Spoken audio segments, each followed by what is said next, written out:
Hey guys, V. Rigoni, Max, high performance real estate entrepreneur.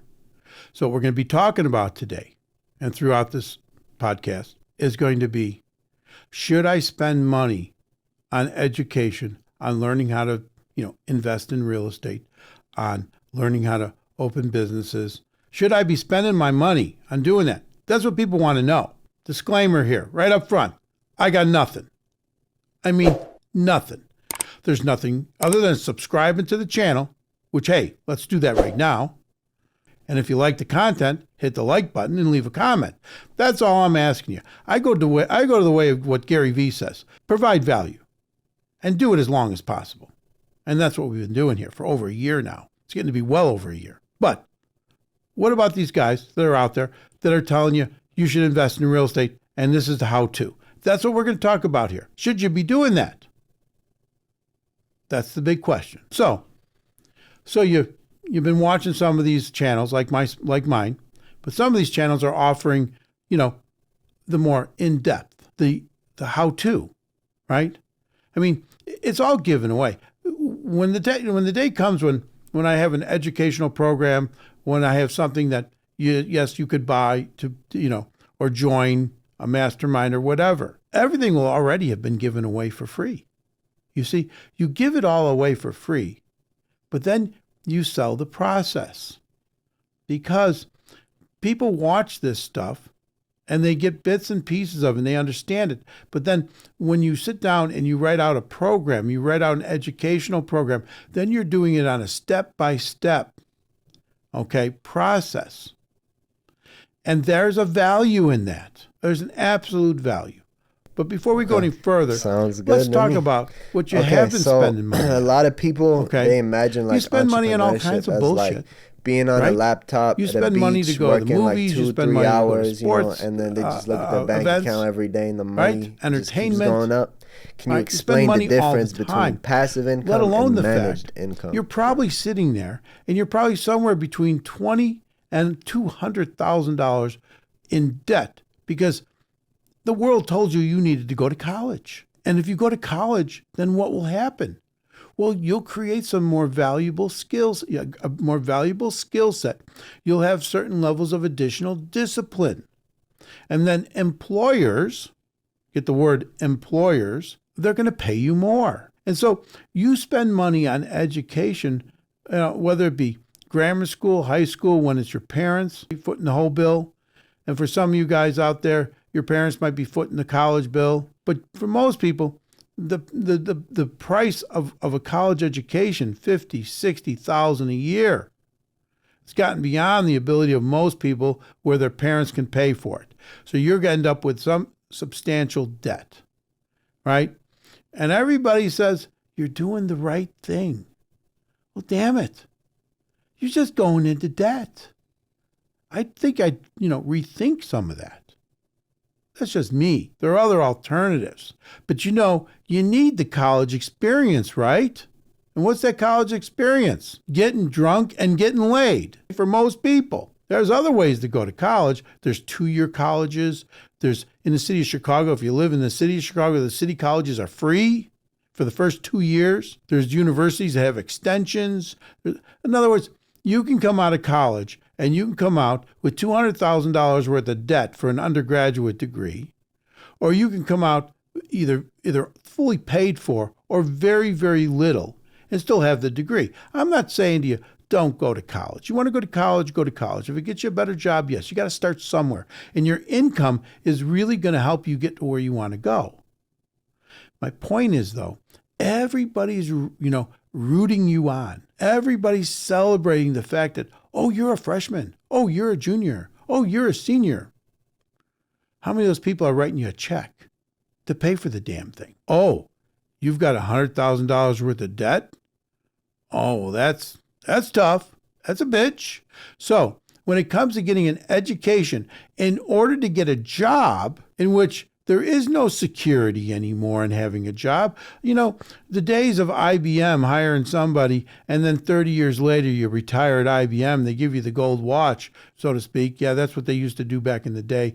I know there's a lot of people out there, millennials and Z generation, ladies are watching this now. Yeah, back in the day, they literally would give you a gold watch. okay, when you're retired. I guess that way you could, either measure the amount of time you got left or whatever the hell. But for some reason, it had to do with the fact you just spent 30 years of your life making this company, helping to make this company wealthy. Now the rest of your life is yours. But hey, the question is, what about learning something that's going to help you become wealthy? Learning the method, the process. Yes, there's a lot of people that watch me just for the freaking entertainment. Cool, right? sounds good. Some of you think, that's just the crazy uncle I used to remember. Like goes into any and you obviously whatever. Have to have but the bottom line is information on how to do that thing, right? People will support you every day, like the all day. Of, like having a mentor. If you say you're going to go to a college that you want to pursue, and they'll support how you does the emotionally. Average Joe put himself in a position your parents may where try he to can support get you this financially, so he but can like apply we said, the bill has gotten so big, you end up with a big portion of it. But who's going to support you when you want to go to a seminar and learn about real estate? When you want to go get an online program and it's going to cost you $2,500, and then they're going to say, "Oh, you're getting scammed. Oh, you're getting ripped off. Oh, that's all bullshit." They're not going to teach you anything. My question is, how the hell do they know that? Because I don't care if it's your parents, your uncle, your sister, your brother, all they've been doing is going to work. What do they know about investing? What do they know about owning real estate? What do they know about buying businesses, starting businesses, becoming successful, scaling businesses? You see, there are programs out there at every level. There's programs on how to start your first business if you want to start a business, how to buy existing businesses, which we really promote here because there are so many baby boomers who want to get the hell out. I don't care if it's in welding. I don't care. Yes, a lot of it's in the trades. But there's also laundromats, there's small businesses, things that can be scaled, car washes, things that can be scaled all day long. But if you go to the next party, you call up one of your friends, relatives, they're going to say, "Oh, you're just going to get ripped off. Oh, they just want your money. Oh, you're just going to, honey, you just keep going to work." That's what your mom will say. Don't worry about that. That's too risky. They're just going to sell you something. That's all they want to do is sell you something. Now, yes, do I believe that there's a certain percentage of people out there that do what I do here, that give information, that are total morons and assholes? Absolutely. I get it. There's always going to be the bullshit that goes along with the reality. All right, but it won't take much. Listen to them. Listen to what they're saying. Does it make any sense to you?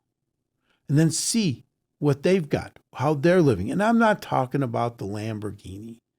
You can rent the Lamborghini for a day. You can rent the jet for a day. So never make your decision based upon a guy walking up, a flight of stairs into the jet.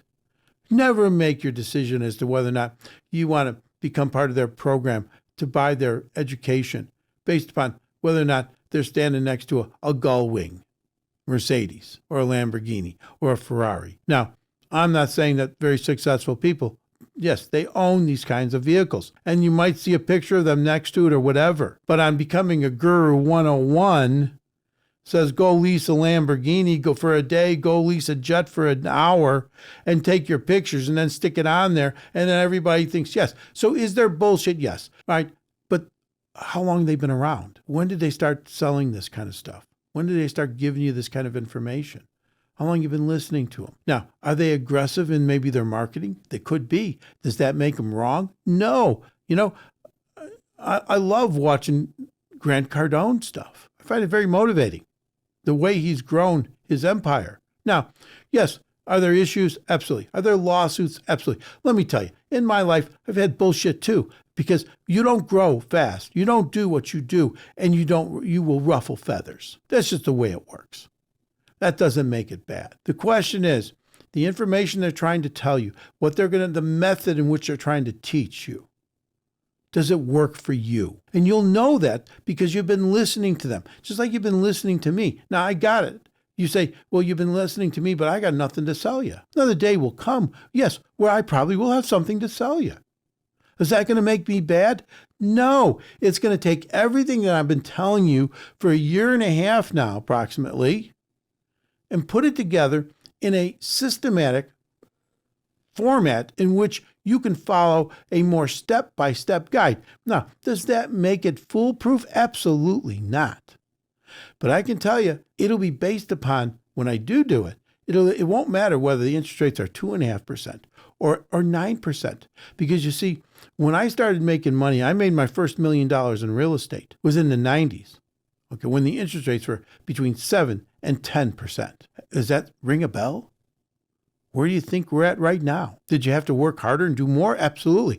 But could you still get wealthy? Absolutely. Were the home prices smaller? Yes. But then it took more houses. And so what you're looking for when you're going to buy a program, when you're going to be spending your hard-earned money, what you're going to be looking for is there wisdom behind the words? Has the person been doing it for a minute? What I mean by a minute, did they start their career in 08, in 09, in 2010? Are they only ramped up in a good times? Or have they been around so that when you're actually listening to them, they also can tell you about what it was like to own rental properties in the 80s and 90s, when there wasn't the inflation, when there was high interest rates. Because that's a whole different game when you don't have the inflation and you have high interest rates. Completely different game. So you're looking, part of your criteria when you're in this investigation, has the person been around for a minute or have they been around for a while? Can they give you wisdom or are they just going to give you some, good time advice? Well, again, good time advice means they've only made money when the market has gone up. I don't care if it's the stock market, the real estate market, small businesses, large businesses. Has it only been good time advice? All right, that's a great way in which to try to dissect whether or not. And again, I got nothing against young people who are younger. Most of the people that follow me, most of the people watching my shit are younger. And there are some legitimately excellent people out there that are younger. So I am not just saying, hey, unless they're over 50, don't listen to them. There's some guys out there that are in their 30s, they're smarter than shit. But if you can find one of those, that's fine. But be careful. That's all I'm saying. Because you are going to spend money. Now, the next question is, should you go into debt? Should you go into debt in order to buy one of their programs? Let's say the program's $2,500. Should you stick it on a credit card? Should you borrow the money from a relative? Well, I'd say this, folks. Again, it's all kind of relative, even if it's coming from a relative. And that, what I mean by that is, okay, they're all happy that you go and you sign up for a Sallie Mae loan at the bank for $50,000, $100,000 to get an education to go get a job. But for some reason, the fact that you might use a credit card to pay for an educational program, that if you actually do it, and remember, if you're not going to do this shit, then don't buy it. But if you've made the decision that you are going to do it, remember, think big, start now. So if you are in the start now phase, then having a program that you can follow that's time tested, that isn't just full of bullshit. Again, I'm talking to Lamborghinis, I'm talking to blah, blah, blah, blah, blah, right? Then yes, put it on the damn credit card. It'll be the best money you ever freaking borrowed to do something. Now, am I saying to you that if you're into some guy's funnel where it's $2,000 for this, and oh, now that you've got that, you need this, and now you got $4,000. Oh, and you got the $4,000 program, now you need the $6,000. No, that's bullshit. Don't get into someone's bullshit. You shouldn't even be listening to that person from the beginning anyways. Or what about going to a seminar, and it's a 3-day workshop? Yes, there's guys out there that are excellent. If you're into the apartment building space, Rod Khleif all day long. And borrow the damn money to go, because it'll change your freaking life. Now, if you're not in the apartment space and you're never going to be in the apartment space, then don't go, because he's not about single family homes. In fact, he's totally against it. He lost $50 million, he says. He calls it his seminar. In other words, he priced pay. He lost $50 million in the financial recession crisis of 08 because he only owned single family homes. So is he all about single-family homes now? No, he's about apartment buildings. Yes, and we want to get there. But sometimes you start where you have to start. You start now. And if that's in single-family homes, then be listening to somebody that can teach you something about single-family homes. Now, Rod Khleif can teach you all kinds of stuff about single-family homes, but he doesn't want to do that. He wants to teach you about apartment buildings and syndication. And that's all great. If you really are interested in single-family homes, then listen to somebody who deals in single-family homes. And then graduate up to apartments. And he will say that. He's not against that whatsoever. That there'll come a time that when you own single-family homes, you will want to graduate to apartments. And there's all kinds of reasons why. Scaling is one of them. Cost control is another. All these things. We're not going to go down that rabbit hole because we're talking about education.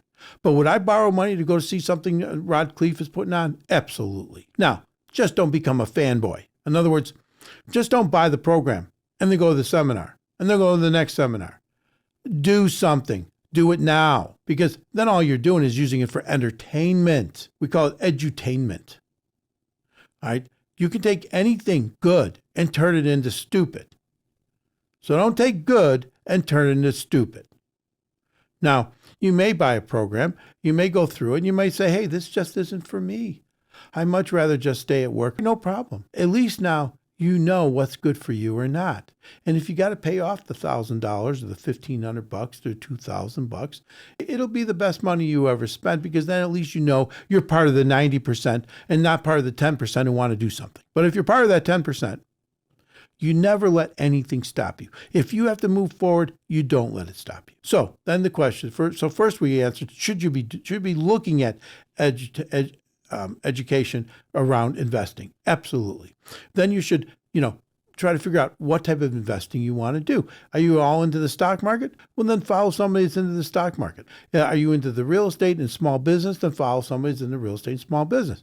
Okay. Then understand, have some discernment as to whether or not the programs they're offering seem legitimate, and it'll seem legitimate based upon what they're telling you when you're listening to them. Don't listen to them for 5 minutes and then order the program. That's bullshit. Now you're being stupid. Don't be stupid. But if you've been following them, you've been watching what they're doing, you like what you're seeing, you like what you're hearing, then move forward. And if you got to borrow whatever it takes to get the program so you can get moving on with your life and start buying some assets, figure out how to do that. That's what these programs should be able to do, give you the methodology in which to do it, the process. Then do it and pay the price. Pay price to action. We've talked about that in another video. This is part of the pay price to action. This is how this goes. This is how this rolls. But don't get caught up into hype or FOMO, fear of missing out. That's what you don't want. All right. But what you do want is a legitimate program that's going to help you move and do something now. Not in 6 months, not in 3 years, now. That's going to give you a step-by-step program. What is it that you might be doing right now that it might want to teach you? Well, how to look at a property, how to evaluate a property. Okay, that might be inside that program. What's another part? Well, your different financial options and what to expect if you go FHA or conventional. Should you be going with a 5% conventional? Should you go with a 20% down conventional? Should you be going FHA? And how long you got to stay in the property? Yes, we've answered many of these questions, but this gives you these programs will give you a step-by-step guide. Should you have a realtor? Yeah, what kind of realtor? What kind of realtor should you be looking at? Well, if you're looking at apartment buildings, well, you better have a commercial real estate agent versus a residential. Why? Because the residential don't know just shit about apartment buildings. But they could find you a really nice single-family residential property that you're going to use for a rental. They don't care. But it's single family and it can be used for a rental. All these, who should you be using? Mortgage companies, title companies. All this stuff should be part of the program. I'm just saying. But should you spend $2,000, $2,500, $3,000? Absolutely. Just make sure you know you can pay it back. That's the only thing I tell you. I mean, there's 1 or 2 guys out there that'll tell you, don't borrow the money, to buy the program. Just don't do it. Excuse me? Don't borrow $3,000 to change your life? How stupid is that? Now, don't go borrow the $3,000 to buy the program unless you know you are ready to start now. Otherwise, you're just spending a lot of money on edutainment. I hope that answers some questions around, should you borrow money? Should you should you go and even buy one of these programs? Who should you buy them from? What is some basic criteria? We've answered some of those questions in this podcast. If you have more questions, then leave them as a comment. I'm happy to respond back. If you like the content, then like the button. Subscribe to the channel. And remember, what do I always say? Think big. Start now. Grow fast. V. Rigoni, Max, high performance real estate entrepreneur. Let's get out there and let's start now.